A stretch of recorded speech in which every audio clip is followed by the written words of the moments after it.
Hope, I hope that my Yes, sir. PowerPoint Yes, is sir. Visible. visible. Yes, sir. Visible, sir. Just give me a sec. Yeah. So today we are going to. Rishikesh, will you make it full screen so that it will visual mode? Full screen, PPT presentation. Uh, is it visible? Yes, thank you, Yes, thank you. yes, yes. Yeah.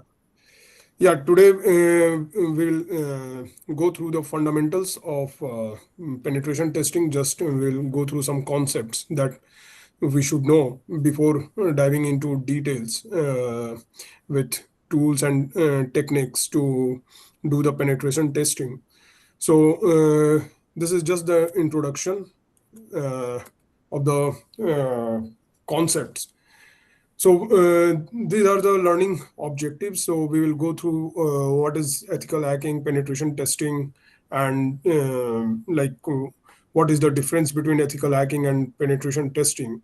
And we will go through and understand some key concepts like what is the motivation of hackers, ethical hacking and penetration testing difference, how it aligns with cyber kill chain, and also uh, how it affects the CIA triad like confidentiality, integrity, and availability.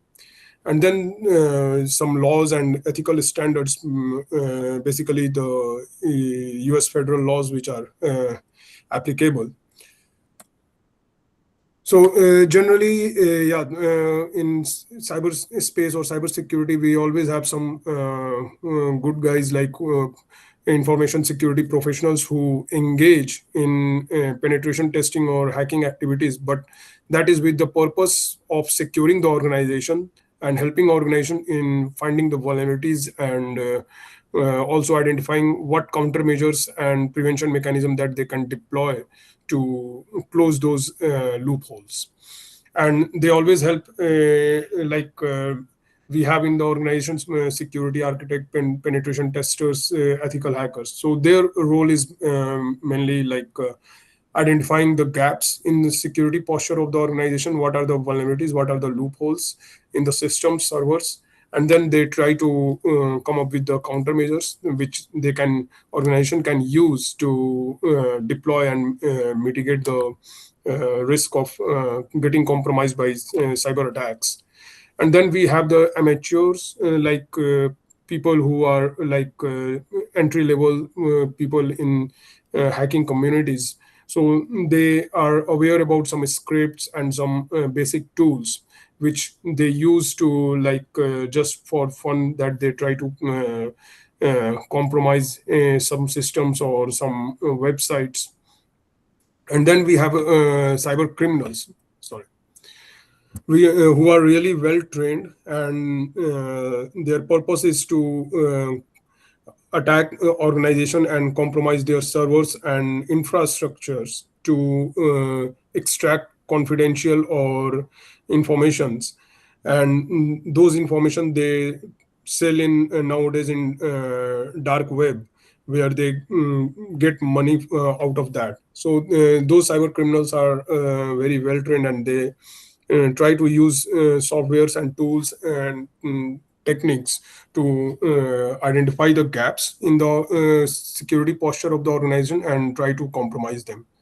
And then we have the ideologues who are aligned with some ideological and political goals, and their objective is more attacking certain nation state or organization because they are against their ideological views or political views.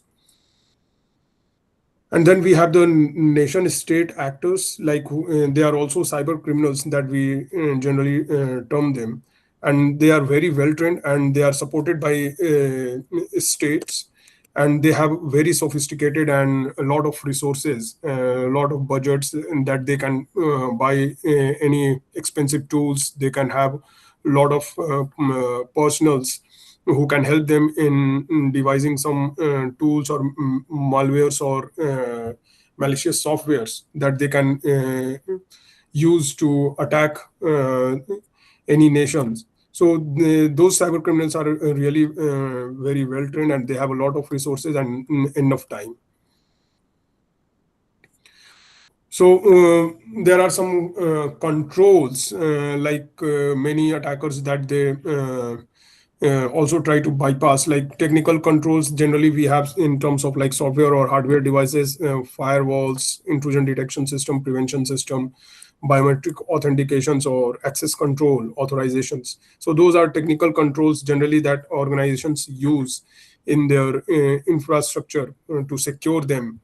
And then we have the administrative controls, which are like policies and procedures. So policies can be like, for example, for access control, like we have the policies like you should have a password which is like 15 characters long with uppercase, lowercase, and special characters. So those are like policies and procedures.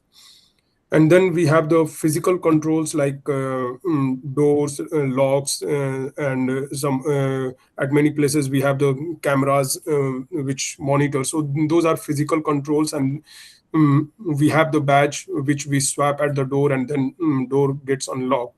So those are physical controls. Sorry. So when we try to defend any organization or try to deploy security controls, we should also try to understand the from the perspective of hackers or cyber criminals, like what they try to do. Like maybe they are more aligned with some nation state or ideological views, and they have enough resources, enough time. So it is very difficult to secure your infrastructure against attackers who are supported by nation state, because they have enough resources, enough time, and it is very difficult to secure your organization if some nation state uh, attackers they try to attack and compromise.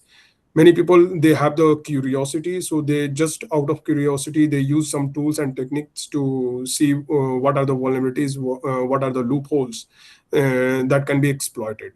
So many a times there are good guys who help organization in securing their infrastructure. And then we have the like also hackers who have some educational value of hacking, like what they do, they just try to learn and they try to hack something, and they try to get the how we can secure the organization. So these are some like the mindsets of attackers. So when we try to secure our organization, it is also a good practice to see what can be the motivation of hackers. So from securing your organization's perspective, it is also important to understand what can be the motivation of attackers to compromise your servers, for example. So does the attack, and also try to understand like what are the means, motive, and opportunity that they might have. For instance, whether attacker have enough ability to commit crime, like compromising your financial servers and extract the financial information from your organization. So does the attacker have the ability to commit the crime? So generally very well trained cyber criminals and attackers, they have the capability, and also they have the tools to do that.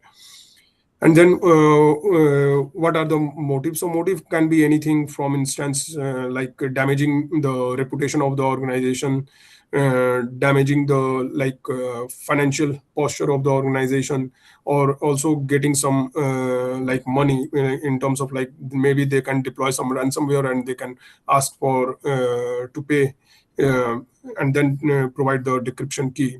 And then like what are the opportunities? So does the attacker have the necessary access and time to commit the crime? So maybe like the amateur or just like normal attackers, they might not have a, necessary or required access or time to commit the crime. But if it is a nation state attackers who are supported by some nation, then they have enough resources and enough time to commit the attack. So these can be the motivation of hackers to compromise your infrastructure. And also like hackers with this motive are, I mean, generally we have the white hat hackers, and also like who help organization in securing the infrastructure. So white hat hackers generally they do the testing and try to find the loopholes and what are the vulnerabilities in the infrastructure, and then they inform the organization so that they can secure those uh, places. And also like status and validation, many people they just enter in these domains and they try to do some hacking to also get the validation in the hacking community. So that is also one type of motivation. So they are not very well trained, but they have some necessary tools and access or fundamental information that they can use to do the attack. And then the monetary gain is always one of the main motivation for attackers, like and they try to compromise and damage the reputation and of the organization, and also they try to deploy ransomware and get the money out of it. And many attackers and hacker groups are aligned with some ideology and or political organization, and they try to damage the organization or nation state critical infrastructure because they are supported by some nation state, and they are aligned with some political organization. So these are the like some history, so you can go through and read it. It's not a very well detailed, but yeah, these are like when hacking started. Like first internet worm was designed by Robert Morris in 1988, and then first website defacement that occurred in 1995. And then many things slowly started, like in the late 90s and early 2000, a lot of uh, hacking started to get the financial gain and damage the reputation of the organization. And then it grew very fast, like the with the vulnerabilities in the operating systems and servers. So it is very many times organizations objective is to first deploy the system and infrastructure. They don't consider security initially. That had been the practice in the past. So that's what create the vulnerabilities in the system. And many hackers they exploit those vulnerabilities and they compromise the infrastructure. So that has been the case in the past 2 decades. So generally you will hear these terms very frequent, like ethical hacking and penetration testing. So what is the difference like between ethical hacking or ethical hacker or pen testers? So ethical hacking, like the scope is very broad generally. Ethical hacker requires permission, of course, and pen testers also need permissions to engage in any kind of hacking activities or penetration testing activities. But in case of ethical hacker, the scope is very broad. So they have the whole infrastructure at their disposal, and they are employed by organization, or maybe an organization has outsourced these activities to some security companies, and they have the ethical hackers who will try to uh, hack the infrastructure of the organization and identify what are the vulnerabilities and how it can be closed by deploying the countermeasures to secure the organization. So ethical hackers generally they work like actual attackers, and they try to compromise the infrastructure and see what are the vulnerabilities that can be that must be closed. So but they have a very wide scope, like maybe the entire organization. And pen testing, it has a narrowed scope. Like we before doing any penetration testing activities, we have the like contract with the pen testers, or we define the scope what should be tested. For instance, maybe a particular server, or 2 or 3 servers, or maybe one network domain, but not the entire infrastructure. So generally, that is like you define the scope, and then pen testers only try to find the vulnerabilities in those systems. And then we also, you will hear these terms like black box testing, white box testing. So black box testing is like you provide the system to pen testers, and you do not give information. So pen testers generally do not have information about the system, the protocols and applications deployed. So they work as a hacker, and they try to find what are the vulnerabilities that must be closed. So black box testing is like it takes time, and also it requires more resources.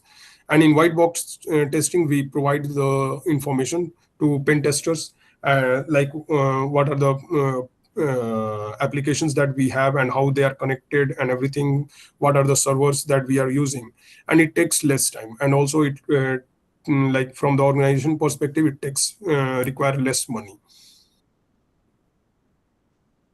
So the role of ethical hacking is to like identify the weakness in the systems of the organization and come up with the countermeasures that we can deploy to mitigate the risk of getting compromised by cyber attacks. So generally, for purpose of ethical hacking, we also provide the permission to ethical hackers to do any kind of hacking activities. And ethical hackers also try to avoid damaging the infrastructure of the organization. So they will engage with the systems, but they will not damage or harm the infrastructure of the organization. And also, they, in terms of knowledge, they need a similar kind of knowledge like what attackers generally they have. And we also need to establish some kind of like rules of engagement, and we need to define the scope, like they should not damage the infrastructure, but they will engage with the system and try to find the loopholes, and then report the countermeasures that we can deploy. So usability and security, it should go parallelly. I mean, if we deploy a lot of security controls, it can damage the usability of the system. So maybe, for instance, if multi-factor authentications and then other controls that we have deployed, so maybe it can cause some usability issues. But we should try to balance, if we deploy a lot of security controls and policies, maybe it will damage the usability of the system. So maybe it will require more time to access the system and to do our work. And many times people try to bypass those security controls, so that because they just want to finish their task. So we should try to do a risk assessment and then identify how much security controls that we need to deploy. We cannot deploy a lot of controls also. It will be costly, and it will also cause the usability issues. So we should know like a CIA TRAD. So CIA TRAD means like confidentiality, integrity, and availability. So confidentiality generally deals with like sensitive information. So to make sure that our information in the servers are secured, or we can deploy the controls like cryptographic controls, which will encrypt the information stored in the servers, or and maybe it will require access control and authorization to get access to those confidential information. So confidentiality generally deals with like the privacy, that and we should not give access to anybody to get those confidential and sensitive information. Then we have the integrity. Integrity deals with like the tampering. So information is stored in our infrastructure or in the servers. It should be tamper proof, and we should make sure that whatever information that we have, it should not be tampered by an employee or any attackers. So it should not be modified, for instance, like by any attackers. So we should deploy the controls to make sure that if somebody has modified something, then we should be able to detect that. So one mechanism is also to log everything, changed. Then we will have the logs to identify who accessed the system and who modified any contents. And many times we use the checksums and hashing to make sure that whatever information that we have, it has not been tampered. And then availability deals with like resource availability, like whatever systems and infrastructure or servers that we have, it should be available all the time. For the financial servers or email server, web servers that we have in the organization, it should be available for our clients to use all the time. If it is like down because of, for instance, denial of service attack or any other issues, it will damage the posture or reputation of the organization. So we should deploy controls like firewalls and other mechanism to secure those kind of servers from getting damaged, or like in terms of availability, that if somebody just do a lot of denial of service attack, maybe our system will be down. So we need to deploy enough controls like firewalls, whitelisting, that we should do to secure our systems from availability issues. So these are some common hacking methodologies that are used by attackers. So reconnaissance is like attackers try to passively monitor the infrastructure and access the information, and they try to get the information. So they will maybe they will use some kind of trojan or malware, which will not do any damaging activity. It will just monitor what protocols organization is using, what type of information that servers are getting and clients are exchanging between themselves.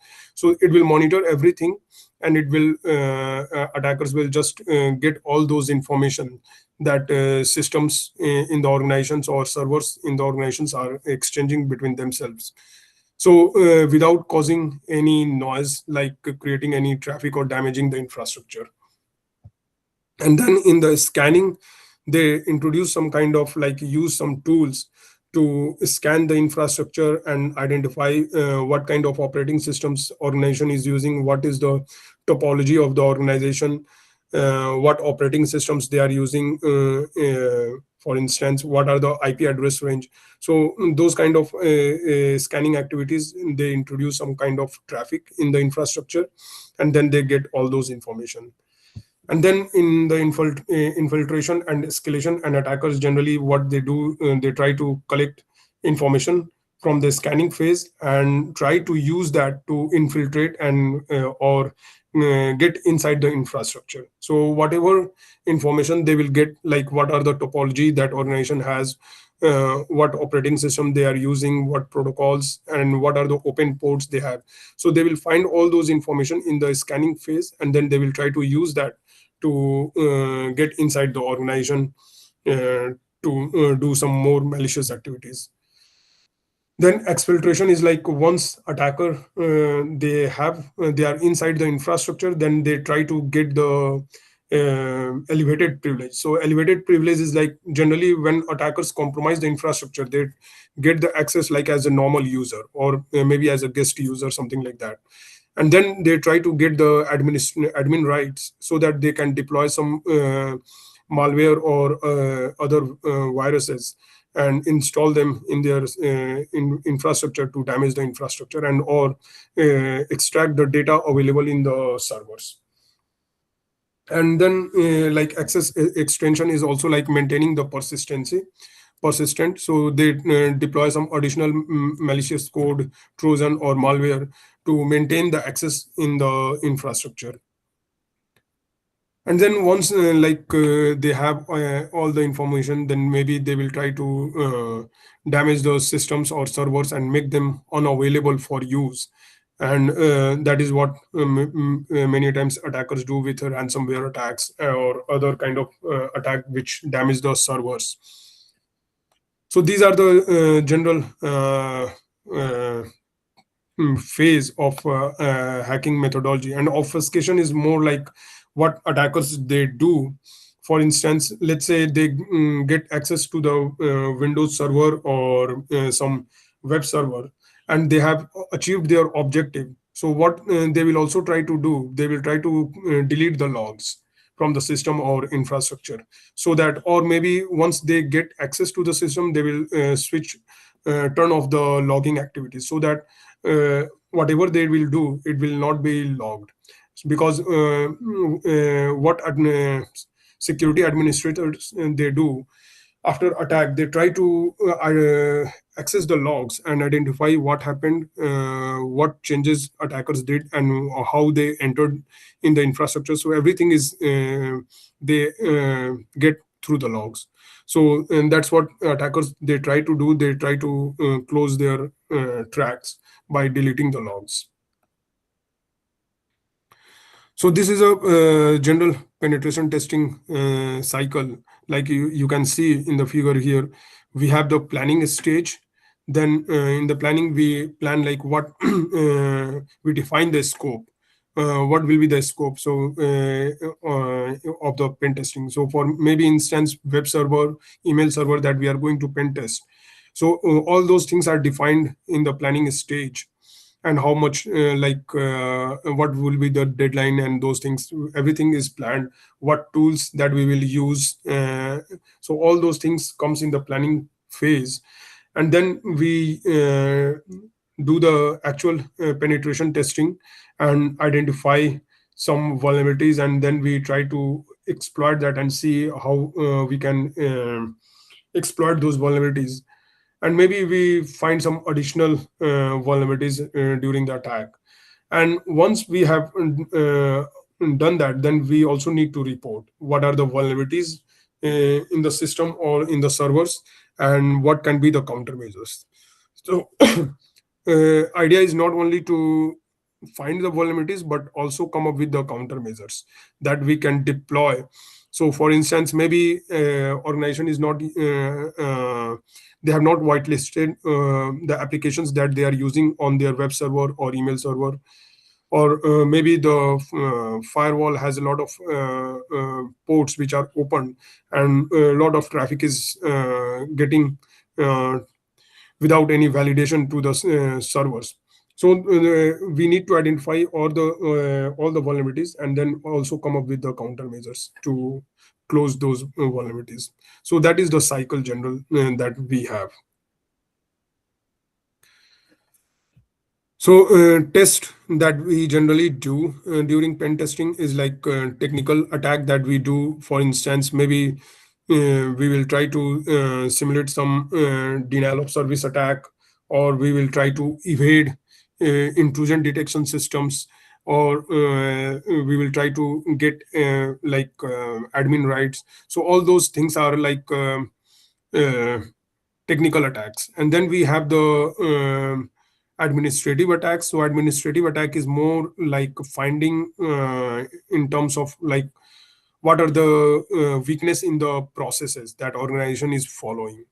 So maybe those things we can find by discussion, and also with the pen testing, that we will find that yeah, organization is not following the process, like for instance, having complex passwords and password with like certain number of characters. And then the physical attack is like more on the physical equipments, or trying to break the door, or any server pod that we have, and get the information directly from there. So that is like a physical attack. Maybe trying to bypass the physical door with biometric authentication. So those are like a physical attack. And then generally what we do when we perform the pen testing, we do pre-assessment, and then we do the actual assessment, and then what is the post assessment. So pre-assessment is like we try to understand the systems and everything by discussing with the our stakeholders. So stakeholders can be like the people who own those servers and systems. And we try to identify and understand the systems, and then we plan everything for the actual assessment, and then we do the actual assessment with our tools and techniques that we know as a pen testers. And once we have done the assessment, then we provide our post assessments, like with all the countermeasures what organizations can do to secure those systems.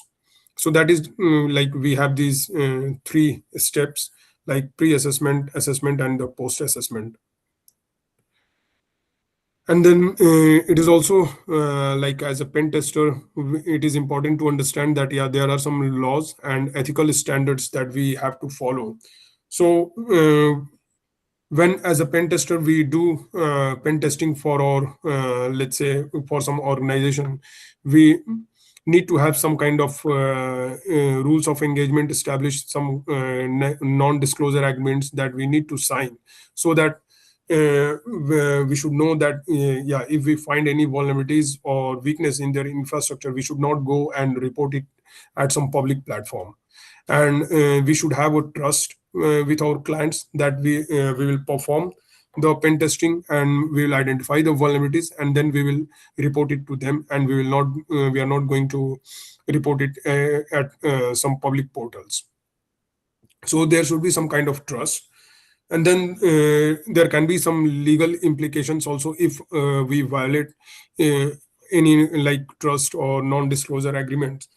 And also for instance, if as a pen testers or ethical hackers, that you have some scope within which you need to do pen testing or ethical hacking, and if we go beyond that, there can be some legal implications, and attackers or ethical hackers or pen testers will be implicated. So we should know those legal implications, that yeah, whatever non scope that has been defined, and the trust that we have in our clients, it should not be violated. So this is a cyber kill chain. Most of the things you already got in the previous slide. So it was developed by Lockheed Martin, and it is more like what are the stages in the hacking, and at what stage that we can still make sure that our systems can be like secured. For instance, or everything starts with like a reconnaissance that we discussed previously. So reconnaissance is more like for instance, if you are doing hacking or pen testing for particular organization, so first thing that generally we do, we try to go and understand what kind of business they do, what kind of systems they have, what are the emails information that we get from their portals and everything. So all those we collect, and maybe then once you have the email address, phone numbers of some employees which are publicly available on their website, so that comes under reconnaissance activity. Then we try to use social engineering technique, for instance, like phishing email that we will send. But with phishing email, we also send some like phishing URLs or some kind of malicious software or malicious applications that will be once our target is clicked on those links or phishing URLs, then it will be automatically downloaded. So that is weaponization stage.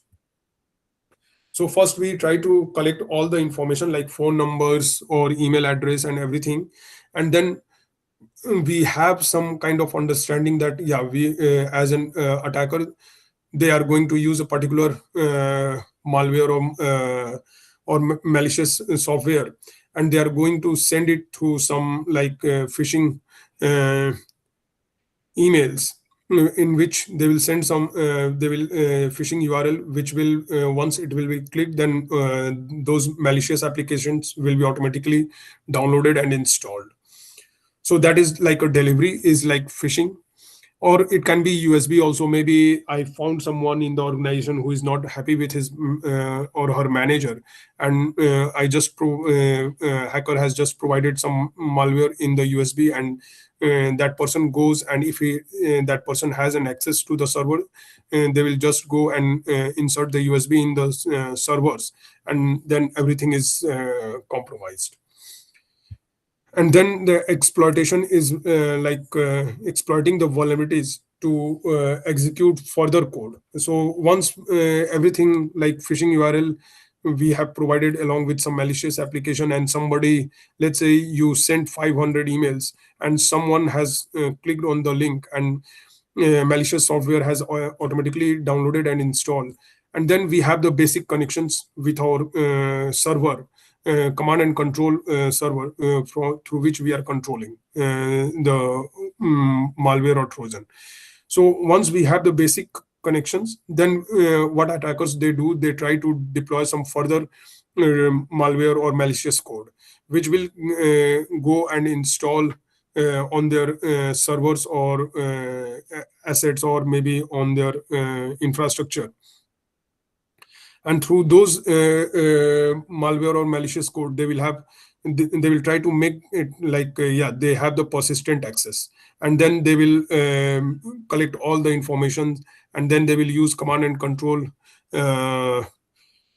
instructions to maybe encrypt the entire server or systems, and then their objective is already achieved.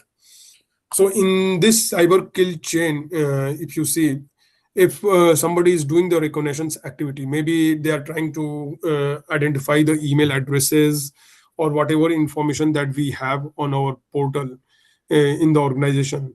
And maybe they also try to use some basic tools or tools, advanced tool to scan our infrastructure. So if we find any scanning activities, then at that stage still I mean, you have enough time to stop those attacks.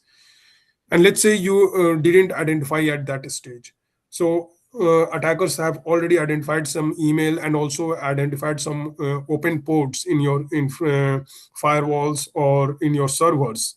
And then they thought that yeah, their organization is using Windows Server, and they are going to build some Trojan to get the initial access.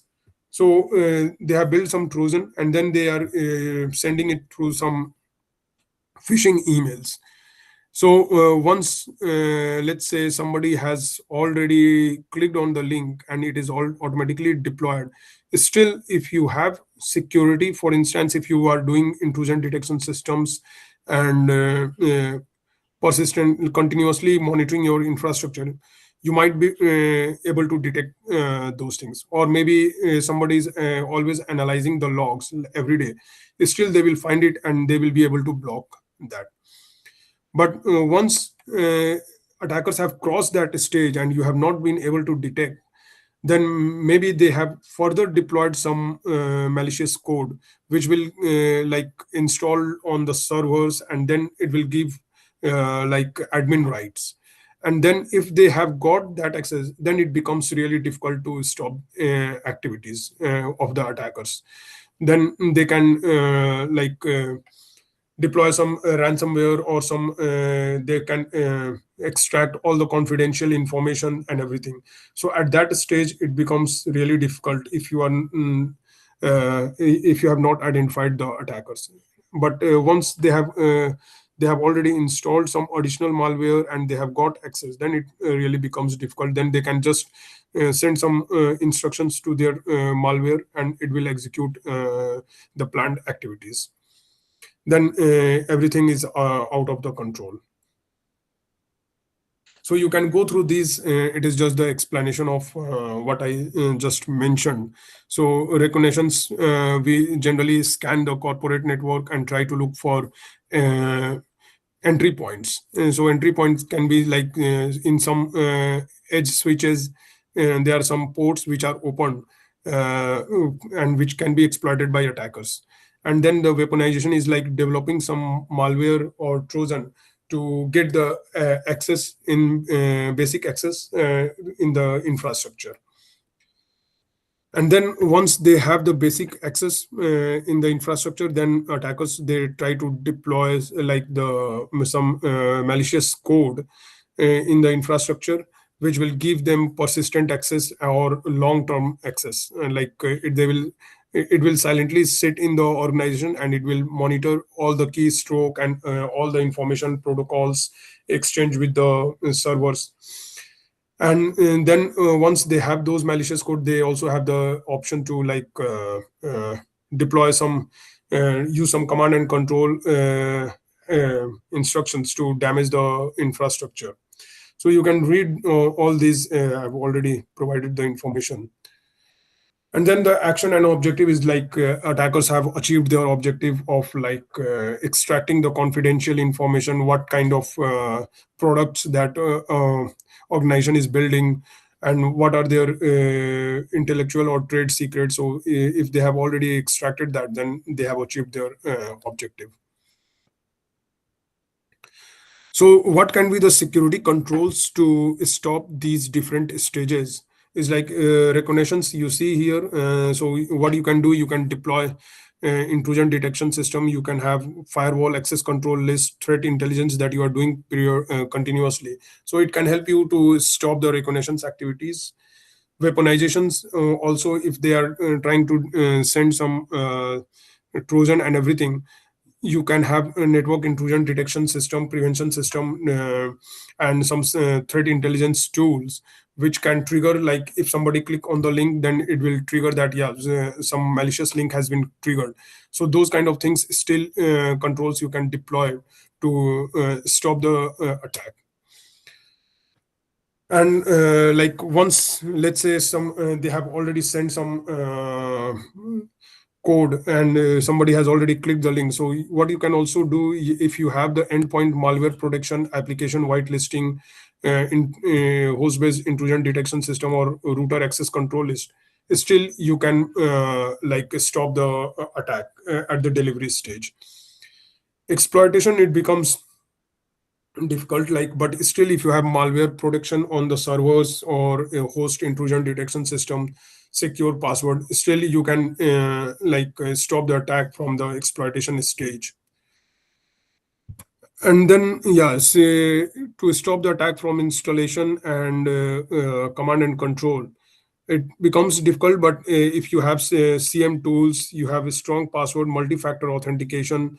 And the main thing is, like, if you have the whitelisting and principle of least privilege that you are following. Principle of least privilege is like you are not providing access to everyone to do any kind of activity. So you provide the privilege only to complete their basic task. So if you have those things in your servers, so still you can prevent some very damaging activities done by the attackers. And if you have network based IDS, networks, proper network segmentation, firewall, and whitelisting and router access control, is still you can stop the attack. But if attackers have already got till that stage, then that means they are very well skilled, and it becomes difficult. But still you can have those controls. I mean, it is always good to have these controls, and maybe you will be able to monitor and mitigate the attacks. So these are some laws, U.S. federal laws about the U.S. fraud attack, which was proposed in 1986 and amendment in 1996. And then these U.S. Electronic Privacy Act which prohibits eavesdropping or intercepting any messages contents without having any consent. So these are the federal laws of the U.S. systems. And then the EU General Data Protection Regulation. So you can read these. So they have a very wide uh, ethical standards or laws, which as a pen testers you need to know, before doing any kind of pen testing activities or ethical hacking activities. So this is the summary. Yeah, we went through motive of hackers and some differences between ethical hacking and pen testing, and we went through the cyber kill chain that you saw. So let me know if you have any questions.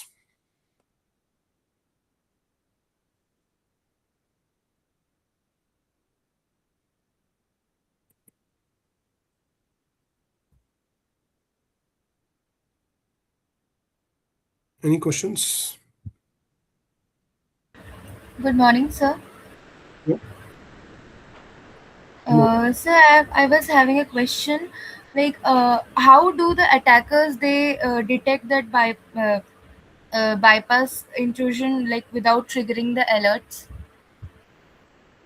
So there are a lot of techniques. So first they try to identify what kind of uh, protocols that or the servers that organization has. So if they are using some, for instance, let's say Windows Server 2019 or anything that they have identified. So they also try to go through Windows Server 2019 systems. What are the publicly available weakness that they have identified, and they try to exploit those vulnerabilities. And also they will try to know what kind of intrusion detection system that organization has. So they will not they will deploy something like trojans or anything which will like without doing any kind of malicious activities. So for instance, if they have deployed some trojan, it will not create any or insert any new traffic, or it will not deploy some malicious file immediately. So they will silently monitor that may might not trigger any alerts via intrusion detection systems. And also what happens many a times, organizations have these signature based controls, which if it is a 0 day vulnerabilities or exploit, your intrusion detection system will not uh, uh, trigger anything. Most of the time attackers use 0 day exploits, and that automatically bypass your intrusion detection systems. Okay, thank you, sir. Thank you. Any other questions? Yes, yes, sir. Yeah. Yeah, I do understand that have attackers always sometimes they use some malicious email to hack into people's system. But in so doing, as a pen testers and as a cybersecurity intelligence, can you recommend some of these websites that we can use to detect this phishing email to know if this email is is a malicious mail or is a real mail coming from this person? Because this phishing email it can be generated in a way that to be detected is very difficult to be detected by yourself, unless you use some software, unless you use some tools to be able to detect this phishing email. So can you please recommend some of these websites or some platform that we can use to detect the phishing email or this malicious mail to be able to save or to guide our system? Yeah, there are already a lot of endpoint malware protection tools which are provided by a lot of different vendors that you can have, which will if you will click on those links, or it will trigger that, yeah, these are the phishing emails. Or maybe even when you will receive that, your endpoint protection system, if it is integrated with your, let's say, the email for instance, that you are using, let's say Outlook. So it will automatically detect that, yeah, it will report that this is a scam or this is a phishing emails. So it will alert you not to trigger on those or open those emails or urls. So there are a lot of endpoint protection tools that in the organization you can deploy to identify those phishing URLs or phishing emails.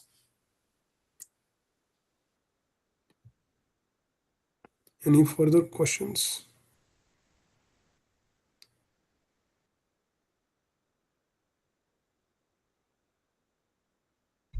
Yes, you spoke about endpoint protection or endpoint protection tools of that being used to install in the system. I said, yeah, there is a relation, but there are, if you can help out with a few of these names that this some of these protection tools are we can use to install in the system to protect the system against this. again this malicious mail will detect for ourselves. Again, there's few of them. So or you can use it in the chat room or some of this link you send in the chat room that we can be able to go through to be able to know how to use these tools for our own self. Can you say it again? I mean, what was your question? Yes, my question is you rightly stated that you have some endpoint protection tools that you can use to detect this malicious email. Yeah. Yeah, yeah, you can please help out with some of these link or with some of these platforms or with some of these endpoint protection tools that you can send to us in the chat room, in the WhatsApp chat room that we'll be able to learn and know how to use these tools for ourselves. I didn't get your question. So if your question is like how to do that, so it's the like security administrator in your organization that they will deploy those endpoint protection tools. And then, for instance, if you are using your organization's laptop, then you already have those uh, like endpoint protection tools installed on your machine. And if you open any like URLs or anything, it is automatically like reported to the through those organizations CM tools. So they will get to know that yeah, you already clicked on those links which are phishing, or maybe you downloaded, even if you download from some portal or from your emails something. And if they have the endpoint protection which is already connected with their CM tools, they will get to know those things, that yeah, you have downloaded this, and maybe you should block that, or you should remove those things from your systems. So that's how they manage it in the organizations.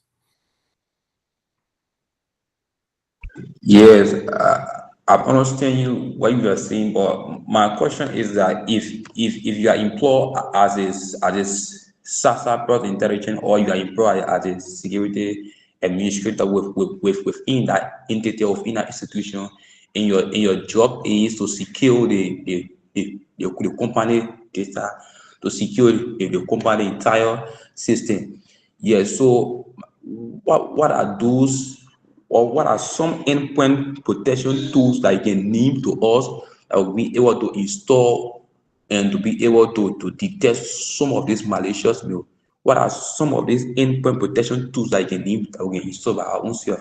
We know there are so many, but There's a lot of vendors like Zscaler. You can Google it. They have a lot of like endpoint protection that they provide. Also, like McAfee, also they provide the endpoint protection tool. Then there is a Sophos that they provide. So they have endpoint protection. It bundles your firewalls, like IPS, and also internet security, and viruses and malware protection that they provide with those endpoint protection softwares. So there are a lot of vendors like Zscaler, Sophos, and others that McAfee, and that they provide these kind of softwares which perform multiple activities.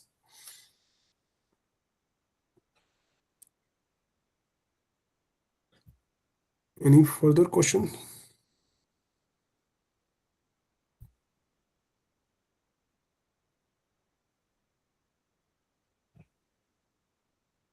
sir, I have one more questions. Yeah. Yeah, I have one more questions. Yeah, sometimes we do find it difficult in generating a system password, because some attackers, they are very smart in the sense that when they're trying to attack the system, they will try to figure out password that may likely link to your system or may likely be correct to enter your system. So can you help out with a specific link or platform that will be able to generate our own required password that will be well real and genuine, will be able to help us in protecting our system? Because this attacker, they found so many ways in which they can use to detect, or they can find me to get our system. Yeah. So can you help us to find, give us some website we able to to generate our own password, our own personal password that we able to secure our system. Sorry, can you say your question? Maybe shorten your question. That will Okay. help to understand the context. Okay. Yeah. I said, can you help us with some link that can help us to generate our own password? Yeah, to be Our most yes, our security. Yeah. uh, what you want to generate? You want to have your strong, yeah, you want to get your own password, a protected password, both characters, letters, everything to generate a strong password by your own self for your system. I didn't get. Sorry, I didn't get your question actually. I'm talking about Can can trying you to. write it with all the context, so that will help to get the context of the question. You can type in the chat.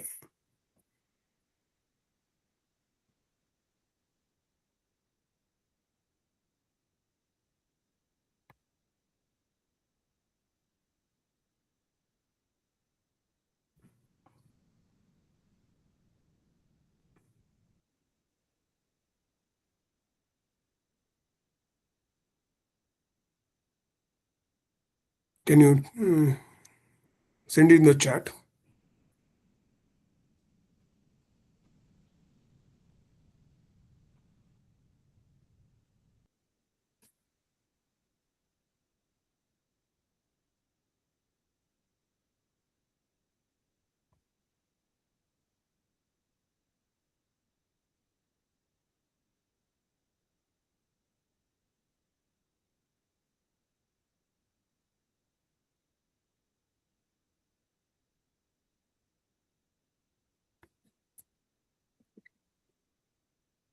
Yeah, Jason.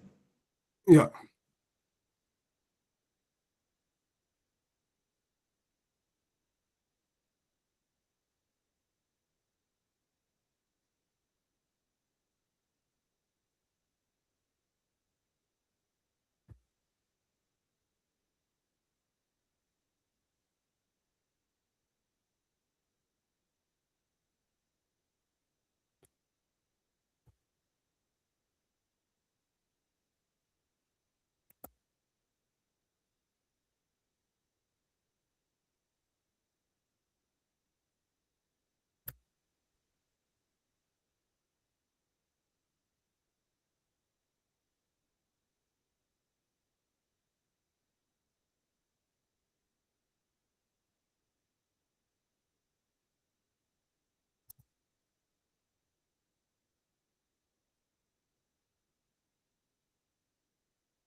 Yeah, I have provided the answer.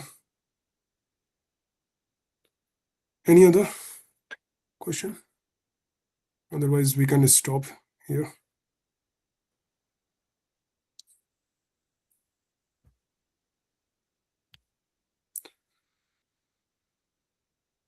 Sumit, can we stop here? So I just read the questions in the chat in the Google Class chat.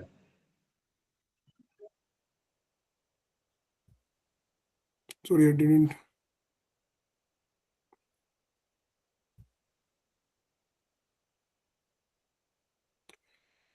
Yeah, I have provided the answer to your question in the chat. That yeah, it is not a good idea to use any website to generate the secure password.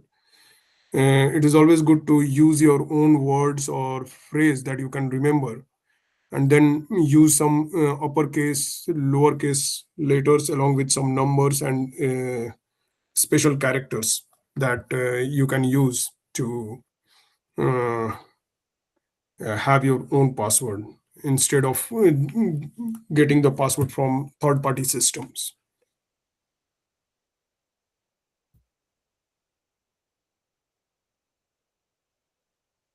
Okay, if no further question is, then yeah, it's late here, so yeah, we can stop. Thank you very much.